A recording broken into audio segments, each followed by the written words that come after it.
So let me start off with the question. How well do you do with people that you just, you just don't agree with them? Or they don't agree with you. Maybe that's the right way to say it. You're just not getting along. How well do you do with people like that? Do you find that there's a tendency for those people to slowly just not be in your life anymore? You lasted a while, but eventually that relationship just runs its course because something came to the surface that you don't see eye to eye on, and now it just doesn't work. Are there neighbors you've stopped talking to? Are there accounts you've unfollowed or blocked? Are there people you feel anxious about running into when you're out in public because of disagreement you've had? At the office, do you take the long way around so you won't run into somebody that you had a run-in with? Are there family members that are no longer invited to certain events because you just don't like their politics and you've seen what they've posted?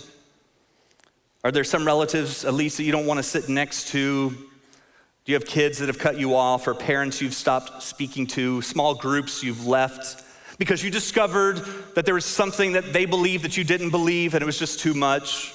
Are there churches you've walked away from because they did it a certain way and it's not how you would have done it, so now you're gonna go somewhere else?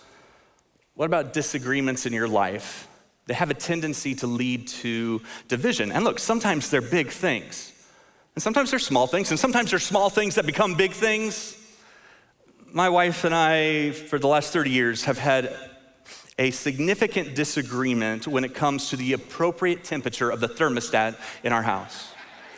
I prefer it to be very reasonable and a very practical 70 degrees. She likes it to be a very balmy and blistering 73 degrees. It's like a sauna when she's in charge of the thermostat. And in our early years of marriage, we would fight about this. We both felt like the other person was being unreasonable.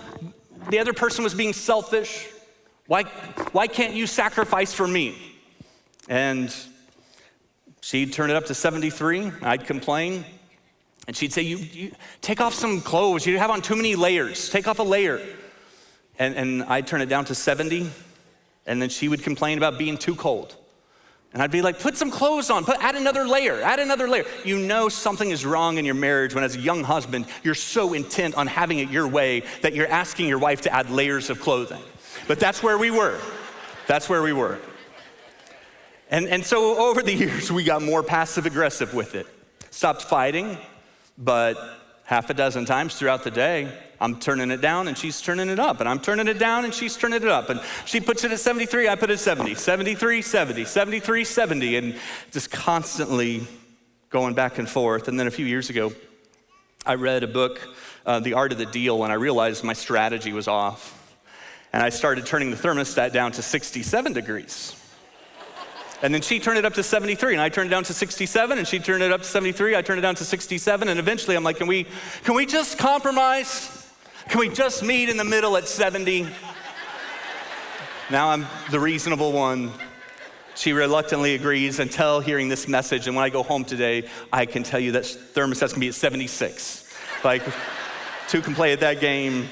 And so we have this disagreement. And oftentimes in the evening, like, we'd end up on separate ends of the couch. I'm wearing shorts and she's wearing a parka, but separate ends of the couch. Just can't agree on it.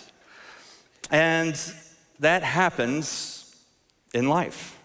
We end up on separate ends of the couch with someone because we just don't agree on something that might seem insignificant to others, but it's important to me. Romans 14 is going to talk to us about that. We're starting a series this weekend called The Separation of Church and Hate. The church was to be known for its love, specifically its love for one another, love for fellow believers, how they treated each other. And yet, as we'll see, and as we've talked about, the church was a melting pot, right? Lots of different people with lots of different beliefs and values and backgrounds, so it was hard. It was especially true in Rome. This entire city of Rome was that way. But within the church, you had Jewish believers and Gentile believers.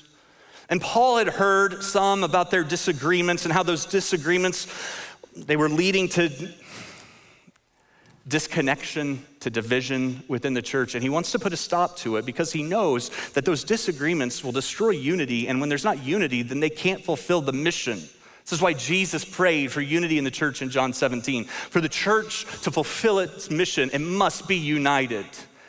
And so Paul wants to address these things, these disagreements that have caused disunity and division.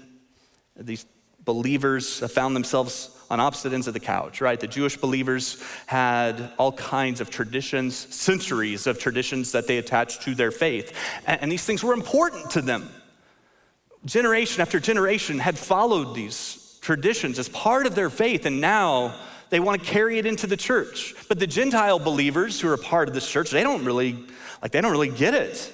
They come from a pagan background and they didn't follow these traditions or have these practices growing up. And so now they're arguing over what laws should be kept and what dietary restrictions should be followed and what special days should be observed. Lots of disagreement. And I don't know that I can remember a time where so many people disagreed with so many other people about so many things. And some of you hear that and you're like, I don't agree with that. And I'm not surprised. Like, it's the response I expect.